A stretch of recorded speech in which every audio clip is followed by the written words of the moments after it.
New Zealand Rugby reveals mystery all-black on panel to appoint Scott Robertson successor. New Zealand Rugby, NZR, have finally lifted the lid on one of the key figures tasked with shaping the future of the All Blacks, confirming that former hooker Dane Coles is the previously unnamed ex-international sitting on the panel responsible for appointing Scott Robertson's successor.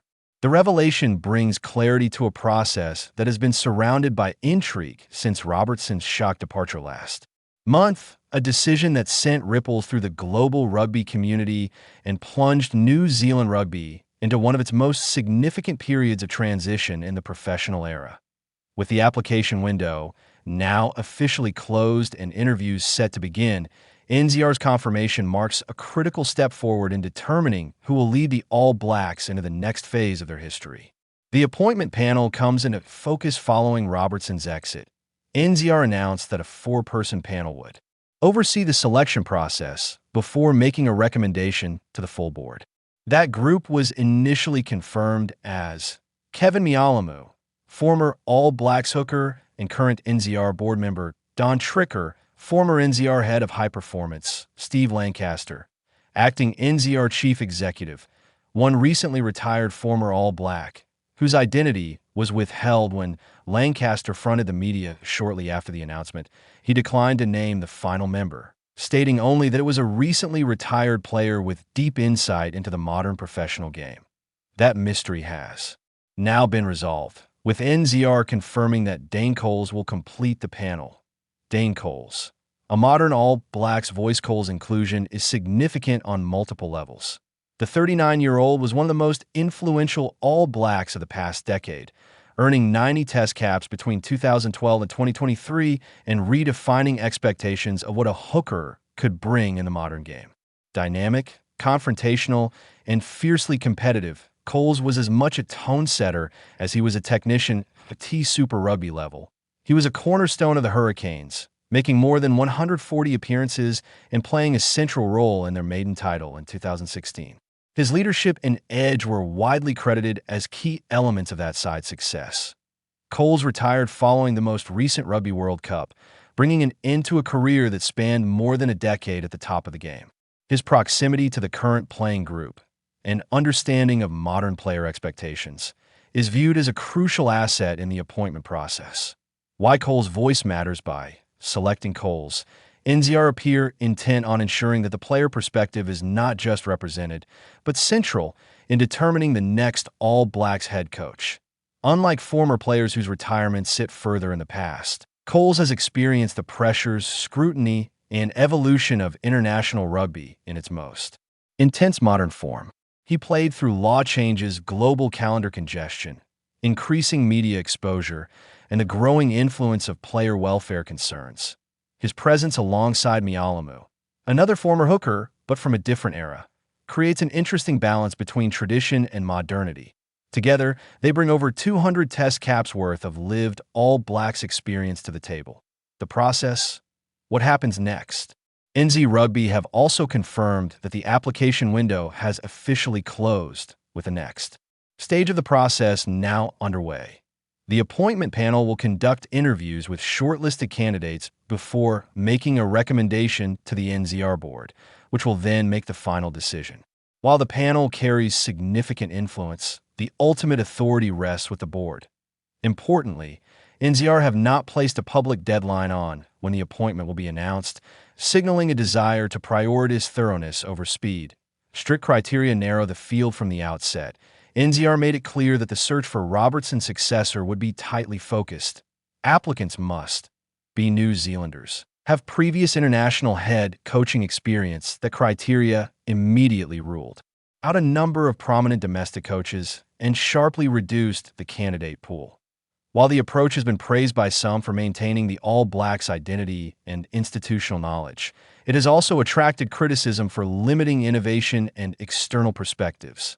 The leading contenders, despite NZR maintaining public silence on the identities of applicants, several names have emerged as frontrunners. Rennie, former Wallabies head coach Rennie, is widely regarded as one of the leading candidates. A New Zealander by birth, Rennie previously coached the Chiefs to Super Rugby titles and earned respect for his tactical clarity and player management. Rennie is currently preparing the Highlanders for the 2026 Super Rugby Pacific season, following a period coaching the Kobelco Kobe Steelers in Japan. His international experience with Australia, despite mixed results, keeps him firmly in contention. Jamie Joseph, former Japan head coach Jamie Joseph, is another strong candidate.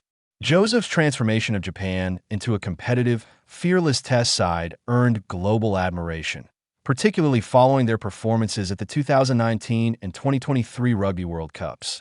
Joseph is also deeply familiar with the All Blacks environment, having served as an assistant coach under Sir Steve Hansen. That institutional knowledge, combined with his success overseas, makes him a compelling option.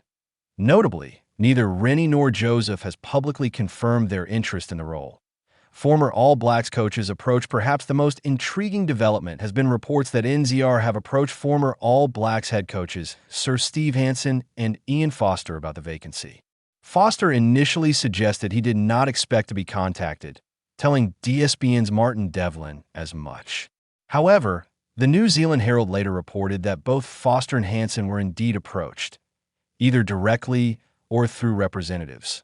The Herald added that it remains unclear if either would be interested in returning to the role, particularly given the scrutiny and pressure associated with the position. Hansen, widely regarded as one of the most successful coaches in All Blacks history, stepped down after the 2019 World Cup, while Foster's own tenure ended following the 2023 tournament. Who has been ruled out? Several high-profile names have already been ruled out due to existing commitments or personal decisions. John Mitchell met the eligibility criteria, but has signed an extension as England women's head coach. Vern Cotter, currently with the Blues, will take over as Queensland Reds head coach, succeeding Les Kiss. Joe Schmidt has reportedly ruled himself out due to his ongoing involvement with the Wallabies during this World Cup cycle. Former Wallabies coach Robbie Deans also stated last year that he had no plans to return to international coaching, despite meeting the criteria. Other coaches who technically qualify include Warren Gatland, Kieran Crowley, and Wayne Pivac, though none are believed to be leading contenders at this stage. The assistant coach angle. One interesting subplot is the possibility of Ian Foster returning to the All Black setup as an assistant coach. Reports suggest that if Jamie Joseph were appointed head coach, Foster could be targeted to take charge of the attack, a role he previously filled during Hansen's tenure. Such a move would offer continuity and deep institutional knowledge, while allowing a new head coach to stamp their authority on the side. While speculative, the idea reflects NZR's willingness to consider hybrid solutions rather than clean breaks. Why this appointment matters so much: the next All Blacks coach will inherit a team at a crossroads. Results remain competitive, but expectations in New Zealand are uncompromising.